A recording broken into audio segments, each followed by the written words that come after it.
할렐루야. 2023년 12월 10일 사부 예배에 함께하고 계시는 모든 청년들, 우리 믿음의 동지들 주의 이름으로 환영하고 축복합니다.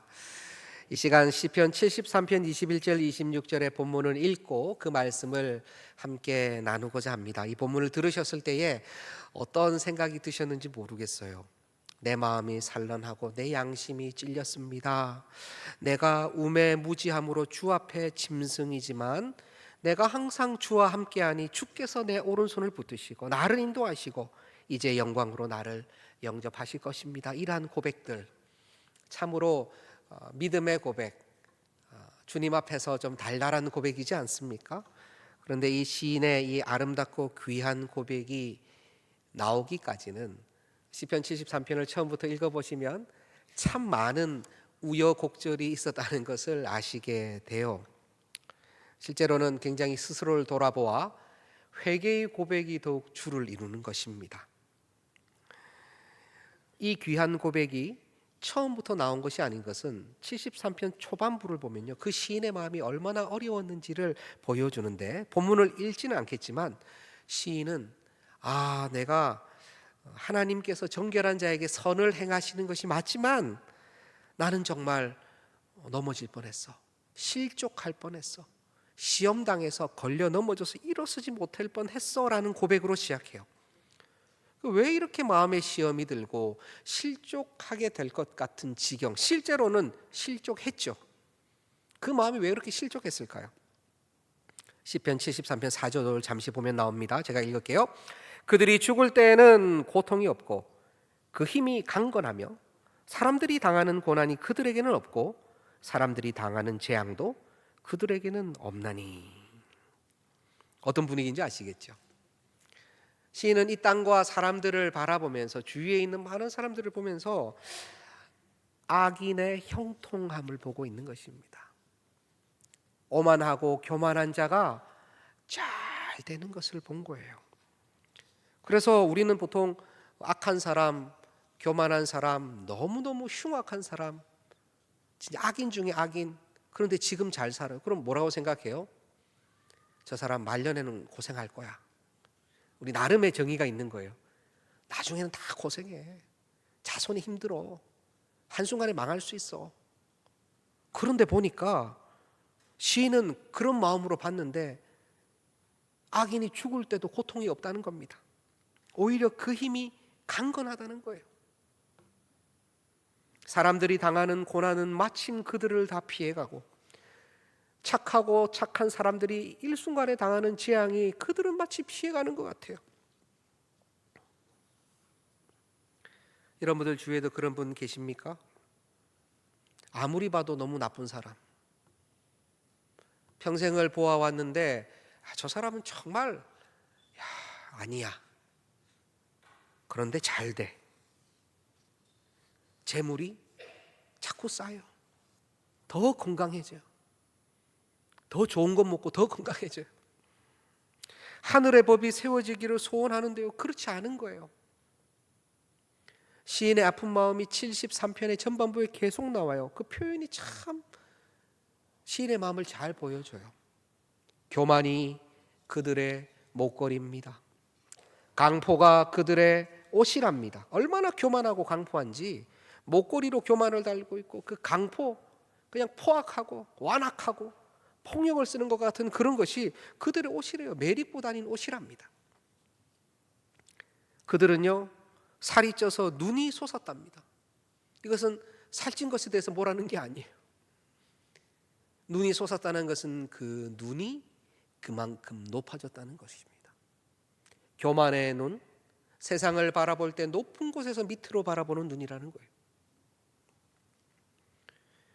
소득은 마음의 소원보다 많답니다. 기가 막히죠? 나는 이 정도 소원했는데 그것보다 더 많이 얻는다는 거예요. 그것도 악인이, 오만한 자가. 우리는 바라는 만큼 되지도 않고 간절히 기도했는데도 좀 가물가물할 때가 있고 열심히 한 것들이 수포와 실패로 돌아갈 때가 있는데, 아니 이 양반들은 뭐라고? 저는 이 정도만 바랬어요. 그런데 갑자기 그냥 로또가 떨어지더라고요. 아, 그렇구나. 그런데 속이 상하는 거예요. 그들의 입을 하늘에 둔다고 하였습니다. 그건 뭐냐면 하늘을 향해서 이 원어적으로는 against 개념이에요. 대항한다는 것입니다. 그들의 입을 하늘에 두고 하늘에 계신 분께 대항하고, 그들의 혀가 땅에 두루 다니면서 이야기하는데 무엇이라고 이야기하냐면 이 모든 것 하나님 모를 거야 라고 이야기하고 다닌다는 거예요. 그들의 입이요. 정말 눈 뜨고 보지 못할 상황인 겁니다. 시인의 안타까운 마음은 12절에서 극에 달하는데요. 12절 13절 제가 한번 읽어보겠습니다. 볼지어다 이들은 악인들이라도 항상 평안하고 재물은 더욱 불어나도다. 내가 내 마음을 깨끗하게 하며 내 손을 씻어 무죄하다 한 것이 실로 어떻다고요? 헛되도다. 볼지어다 하면은 주로 우리는 내가 문 밖에 서서 두드리노니 이런 이 말씀이 나올 것 같은데, 성경에 볼지어다가 많이 나옵니다. 재앙이나 아주 중요한 특별한 일들, behold라고 그러죠. 집중해서 보라, 봐라. 악인들은 항상 평안하다. 재물은 더 불어난다. 내가 내 마음을 깨끗하게 하고 정직하게 하고, 나는 그렇게 하지 않고 그래도 절제하고 올바르게 살려고 그렇게 애를 씻고 손을 씻어 무죄하다 하려고 했는데 그거 다 헛방이야, 헛거야. 상처받은 영혼 시인은 헛되다라는 고백까지 하고 있는 거예요. 이전의 저를 비롯하여 오늘 많은 그리스도인들, 특별히 우리 청년들, 나도 모르게 잠시 이런 마음의 상처, 이런 생각이 들은 적이 있었는지 모르겠어요. 저는 많았던 것 같아요. 그래도 하나님 열심히 사랑하고 주일 날마다 텔레비전 안 보고, 어릴 때 그때 갈 때마다 초등학교 때 예배 드리는 시간마다 은하철도 999가 했거든요. 절대 그거 안 보고 열심히 예배 드리고 했는데, 그런데 필요한 부분은 공급되지 않고, 어떻게 보면 다른 집들보다 더 망하고 더 힘들어지고 나의 마음의 소원은 이루어지지 않고 더욱더 힘들어지는 것을 계속 관찰해 오는 거예요. 오랜 시간들 계속 허물어지는 것을 보는 그 마음을 아십니까? 한 번에 콱 가는 게 아니라요, 계속해서 사그러지고 허물어지는 것을 보는 마음. 하나님을 고백합니다. 하나님을 알아요. 우리 주를 나의 하나님으로 고백합니다. 그런데 그 영역, 그 부분에 대해서는 냉담해지는 거예요. 뭐 그런 거지 뭐. 세상이 뭐 그런 거지. 아이 뭐 열심히 봉사한다고 좋은 직장이 꼭 보장되는 것도 아니고, 그거 다 그거 그러면 좋은 직장 때문에 봉사하는 거야? 아니잖아라고 하면서 왠지 이렇게 씁쓸한 거예요. 열심히 교회 섬기고 교사하고 다 해서 그러면은 좀 좋은 결혼도 하고 세상이 말하는 좋은 결혼도 했으면 좋겠는데 그게 또 꼭 그런 게 아니거든요. 그러면 하나님, 이거 저는 어떻게 해요? 저는 어떻게 해요? 일전에 10년 전에 저와 함께 열심히 청년 사역을 했던 청년들이 지난번에 제가 나이가 좀 들어서 왔다 그랬는데요. 다시 한번 좀 찾아와서 개인적으로 교제하면서, 목사님 제가 그때 참 마음이 어려웠을 때 같이 사역하고 위로해 주셔서 감사합니다. 근데 그때 목사님도 참 저한테 나랑 같은 단짝은, 너무 친한 단짝은 열심히 사역하다가 결혼해서 지방으로 갔는데 차 환송해 주고 자기한테는 계속 열심히 일하자 그랬대요. 계속 열심히 일하자. 그래서 지금까지 열심히 일해 왔는데, 그래도 불구하고 처음에는 목사님 나도 좀 어떻게 좀 기도 좀 많이 해주세요라는 마음이 들었지만, 지금은 시간이 지나니까 그러한 블락들이 시간 안에서 성령 하나님께서 하나하나 맞춰주시는 것들을 느낄 수가 있어요. 그런데 저조차도 하나님 앞에서 이해가 안 되더라고요. 그렇다고 우리는 또 하나님을 부정하는 법을 배우진 못했어요. 하나님을 인정하고 고백을 하는데 그쪽은 그냥 내버려 두는 거예요. 이거는 하나님이 굳이 간섭하지 않는 영역, 내가 알아서 잘해야 되는 부분, 이것 가지고 삐지면 삐지는 자가 지는 것. 이 땅에는 교만을 목걸이로 강포를 옷으로 입고 있는 자들이 너무나 잘 다니고 있습니다. 시작부터가 다릅니다. 기회가 다릅니다. 걸어가는 길도 다릅니다. 힘도 다릅니다. 우리 장년 어르신들도 마찬가지입니다. 저는 그러한 집사님, 권사님, 우리 장로님 마음 가운데 믿음의 고백을 하시면서도 한편으로는 하나님, 이 부분을 제가 조금 더 기도했어야 했을까요? 라는 이 표현이 하나님 조금 아쉽습니다. 저 그래도 기도했는데 이 부분 왜 또 이렇게 내버려 두셨어요? 하는 그러한 기도의 제목을 신방하면서 느껴요. 그럴 수 있죠. 충분히 우리의 삶 가운데 그럴 수 있습니다. 너무나 세상이 말하는 공정이나 평등은 이 영적인 세계에서도 제가 말씀드릴게요. 분명히 없습니다. 없습니다. 우리가 생각하는 공정과 평등, 하나님 나라에서는 없습니다. 하나님 나라는 나중된 자가 먼저 된다는 불공정의 끝을 보여주는 것이 하나님 나라입니다. 하나님 나라는요, 선함으로 행위로 구원받는 것이 아니라 하나님이 선택하여 믿음으로 구원받은 자만 구원받는 진짜 불평등의 극치가 하나님 나라의 원리예요. 그런데 그 불평등의 극치, 불공정의 탑을 우리는 무엇이라 부르냐면 은혜라고 부르는 것입니다. 왜냐하면 우리가 다 아무것도 안 될 자이기 때문에 그래요. 시인은요, 갑자기 큰 깨달음을 얻습니다. 성령 하나님께서 그에게 깨달음을 주셨어요. 바로 시편 73편 17절 20절입니다. 제가 읽어보겠습니다. 하나님의 성소에 들어갈 때에야 그들의 종말을 내가 깨달았나이다. 주께서 참으로 그들을 미끄러운 곳에 두시며 파멸에 던지시니 그들이 어찌하여 그리 갑자기 황폐되었는가 놀랄 정도로 그들은 전멸하였나이다. 주여, 사람이 깬 후에는 꿈을 무시함같이 주께서 깨신 후에는 그들의 형상을 멸시하시리이다. 아멘. 시인은요, 하나님의 성소에 들어가면서 무엇인가 그의 심령 가운데 강하게 온 것이 있었어요. 무엇이냐면 바로 그들의 종말이었습니다. 아까 근데 그들의 종말은요 어땠어요? 죽어도 편안하게 죽잖아요. 김정일이가 편안하게 안 죽었습니까? 김정은이 편안하게 안 죽었어요. 다 편안하게 죽었어요. 근데 여기서의 종말은 무엇을 의미합니까? 그렇죠. 주께서 깨신 후에라는 거예요. 우리 주님께서 현저히 드러나실 때, 주님께서 온전히 그 힘을 발하실 때, 구약 백성은 정확하게 다 알 수 없고 그림자 가운데 있지만 우리는 이것이 어떤 의미인지 캐치가 됩니다. 바로 우리 구주 예수 그리스도가 이 땅에 오실 때를 얘기하는 거예요. 바로 그때에 그들은 종말과 파멸로 들어간다는 것입니다. 사람이 깬 후에 그 꿈을 무시하게 되죠. 아무리 드라마틱한 꿈을 꾸더라도, 아무리 무서운 꿈을 꾸더라도 깨고 나면은 아쉽다, 너무 드라마틱했는데 하는 것이고, 너무 무서우면 살았다, 진짜인 줄 알았는데 라고 고백하는 것이죠.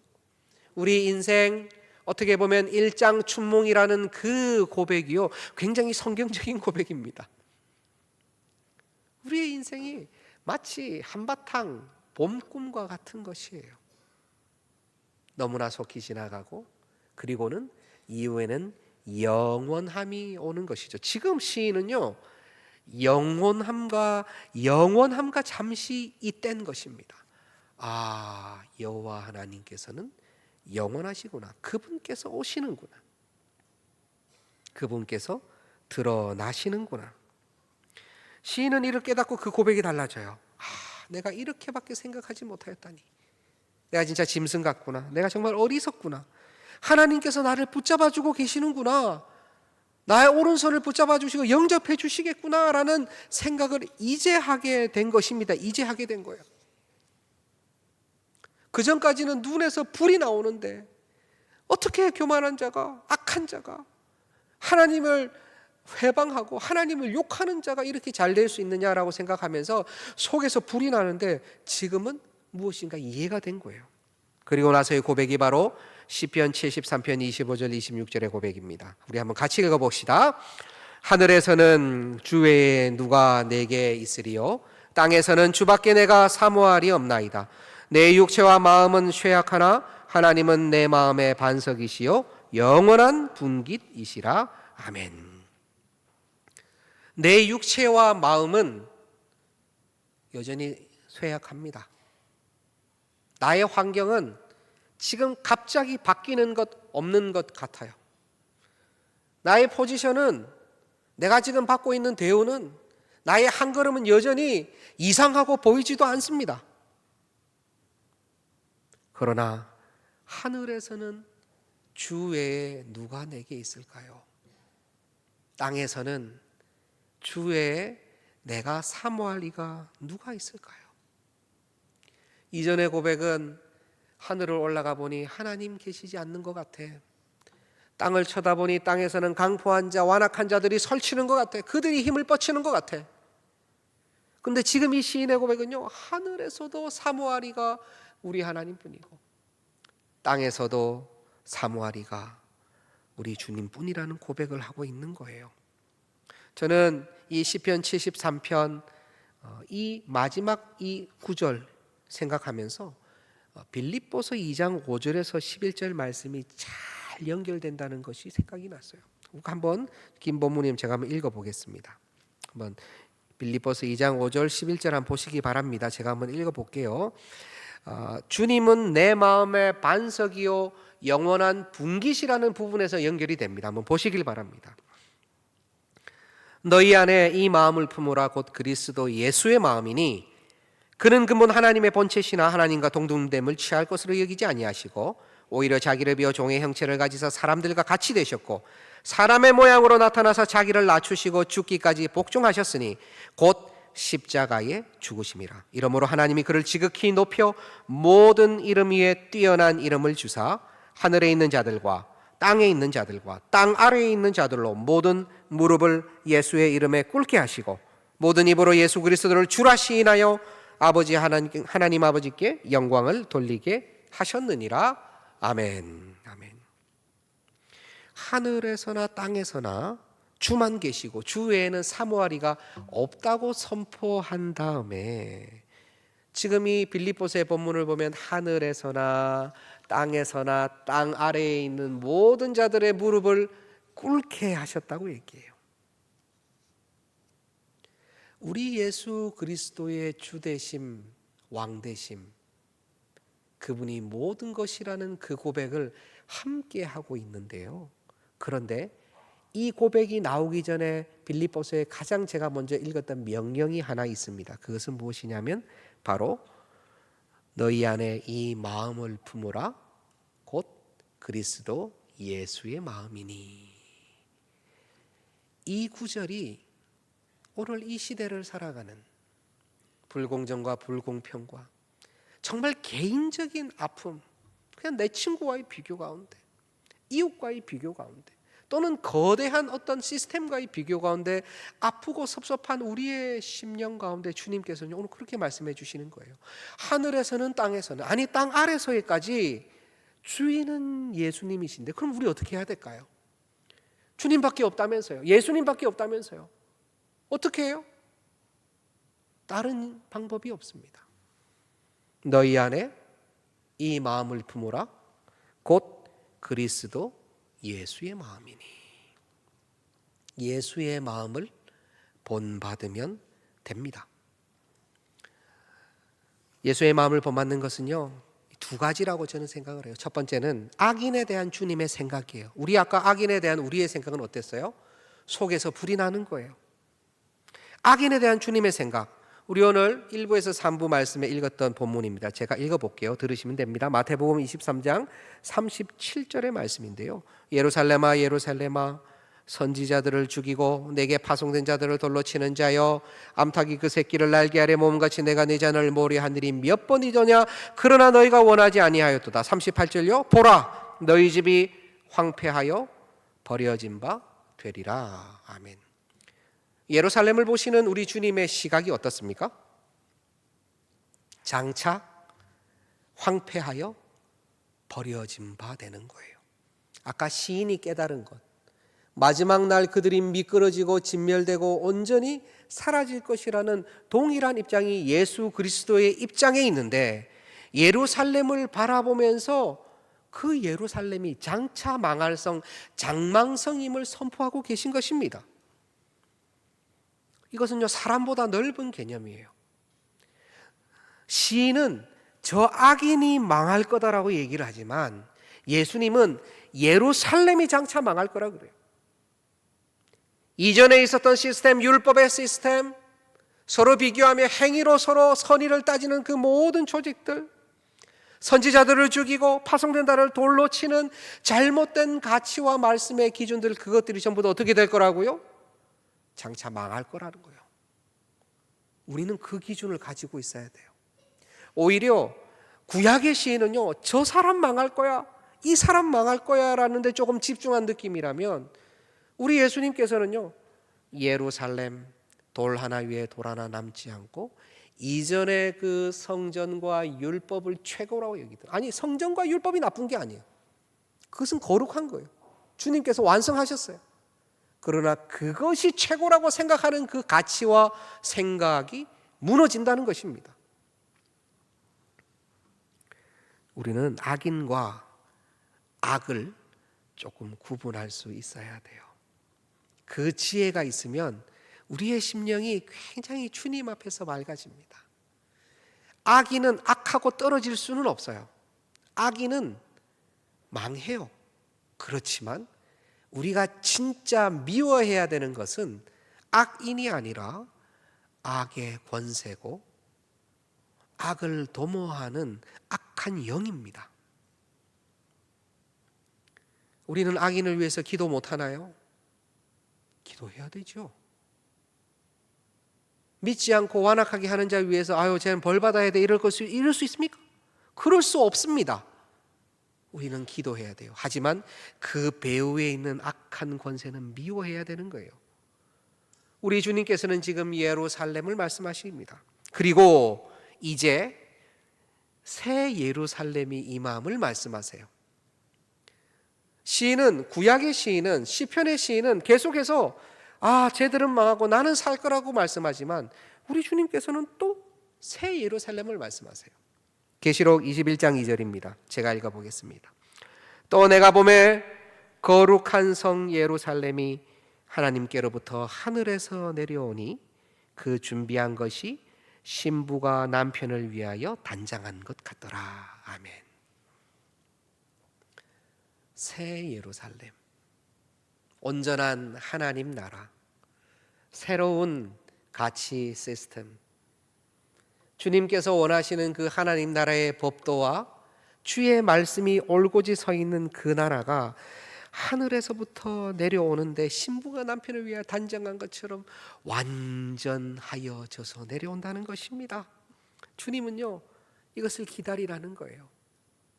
이제 하나님 나라 임할 것이니, 내가 다시 돌아올 것이니, 세상 끝날까지 함께하면서 반드시 승리를 줄 것이니 추수 때까지 조금만 기다리라는 거예요. 우리 주님 오시는 거 맞습니까? 정말 확실히 우리 주님 오세요? 아멘이지요. 저는 주께서 사랑하시는 모든 우리 동산의 권석들, 특별히 우리 청년 지체들이 세상을 바라보며 또 많은 형제와 자매를 바라보며 또 나를 바라보며 여러 기준과 생각과 많은 고민을 할 수밖에 없을 텐데, 저는 오늘 우리 주님께서 보여주신 사람에서 나라로의 시각의 변화를 간절히 요청합니다. 제가 그러지 못했기 때문에 너무 안타까워요. 저는요, 비교하지는 않았어요. 저와 다른 사람을 비교하기 전에 떠났어요. 비교해봐야 별로 좋을 것 나올 것 같지 않고, 비교한다는 것 자체가 너무 뭐라 그럴까요? 스스로 민망하고, 그거는 그냥 내가 할 바가 아니다는 생각이 들고, 그런데 실제로는 별로 소망도 안 되고 기대도 안 되기 때문에 그런 생각이나 조직이나 함께 있는 그룹에서 제가 멀어졌어요. 너무너무 안타까워요. 하나님께서 그때 저를 좀 더 붙잡아 주시지, 그때 지금의 생각을 조금이라도 주시지. 그런데 제가 우리 자녀를 보면서 그런 생각이 들어요. 아, 하나님의 때가 있구나. 이게 말로 해서 될 것은 아니구나. 주님께서 알려주셔야 되는 것이구나. 우리가 사람과 사람, 내 옆에 있는 동료들과 또 나보다 충성되지 않으면서 잘 되고 있는 분들이랑 평생을 살아오면서 나보다 교회 헌신하지 않고 매일 도망 다녔는데 지금도 편안한 생활하는 그 누군가, 악인은 아니죠. 그렇다고 우리 비난하지 않죠. 그런데 속이 상하는 그런 상황들. 네, 우리가 사람에게 집중하는 것을 주님 뭐라고요? 망해가는 장망성 옛날 예루살렘을 보게 하셨고 장차올 새 예루살렘을 보라고 하셨어요. 그러면 우리는 무엇을 보아야 되냐면 하나님 나라를 보는데, 그냥 하나님 나라가 아니라 나를 통해 이루실 하나님 나라를 꼭 보셔야 됩니다. 내가 아무 능력이 없고 언어적 능력이 없고 기술이 없고 실질적 힘이 없고 재정이 없고 건강이 없고 괜찮아요. 하나님 나를 통해서 어떤 하나님 나라가 이루어질지 제가 감히 꿈을 꿔도 됩니까? 라고 한번 주님께 물어보세요. 하나님, 내가 이런 꿈을 하나님 나라를 위해서 이게 이렇게 좀 됐으면 좋겠는데 지금 내가 이런 얘기 다른 사람한테 하면 아유 공부나 열심히 해라고 할 수 있을 것 같은 그런 꿈이 내 안에 있는데, 하나님 나라를 위한 꿈이 있는데 제가 이 꿈 꿔도 됩니까? 라고 한번 물어보세요. 우리 하나님께서 뭐라고 대답하시는지. 저는 너무 마음이 아픕니다. 이 땅에 선교사 지망생이 없어요. 목회자 지망생이 줄어듭니다. 왜 그럴까요? 왜 그럴까요? 봤다는 거예요. 이때까지 쭉 살아오면서 고생하시고 애쓰시고 했는데 우리의 개인과 개인으로 눈으로 보았을 때에 뭔가 크게 뭐가 남고 복도 받고 그냥 뭐 잘 되고 이런 걸 봤으면은 이런 마음도 있을 건데요. 우리는 본 겁니다. 무엇을 보았습니까? 아, 이거 쉽지 않네. 이거 잘못하면은 내가 그냥 잘못 도전받은 거네. 나 이거 성령 잘못 크게 받으면 큰일 나겠네.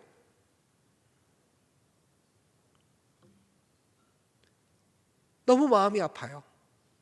하나님 나라가 그렇게 연약한 것입니까? 우리가 꿈꿀 수 있는 하나님 나라, 꼭 선교지를 얘기하는 것이 아니에요. 이 사회, 이 구조, 이 직업의 세계, 가정을 이루는 그 모든 영역 가운데 또 나이와 관계없이 지금의 어르신이라 하더라도,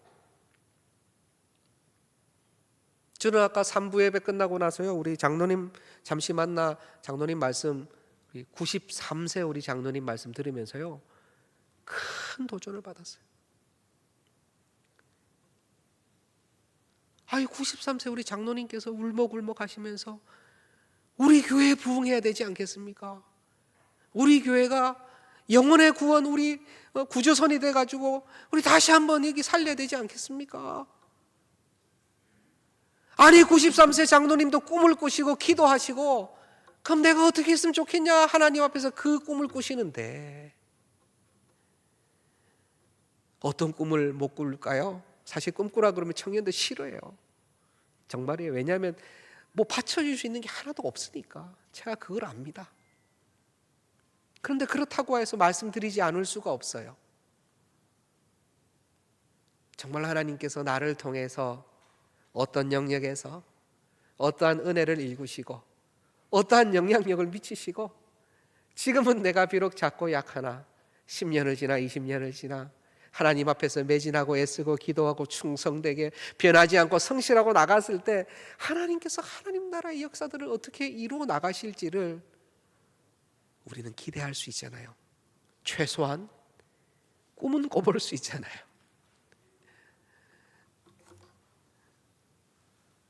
우리의 마음의 위로는 악인들이 망하는 것이 아닙니다.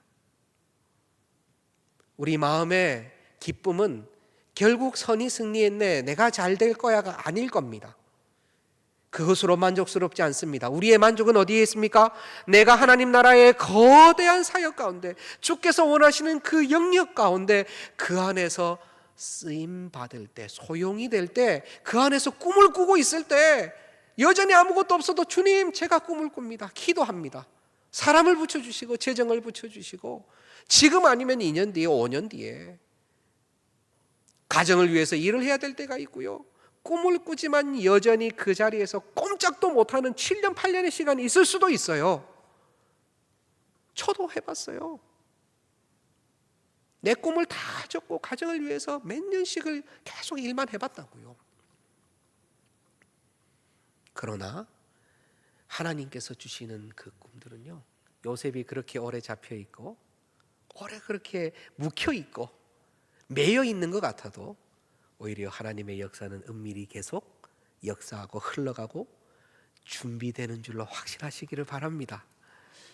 하나님께서 하늘에서도 우리의 주인이시요, 땅에서도 우리의 사모할 이시요, 우리 젊은이들의 미래에서도, 사랑하는 우리 모든 동산의 권석들의 내일 한 걸음 그 하루에서도 우리의 주인이심을 고백하며 힘있게 승리하시는 우리가 되기를 간절히 소원합니다. 이 시간 저희가 한번 같이 찬양하고 잠시 기도하기 원하는데요.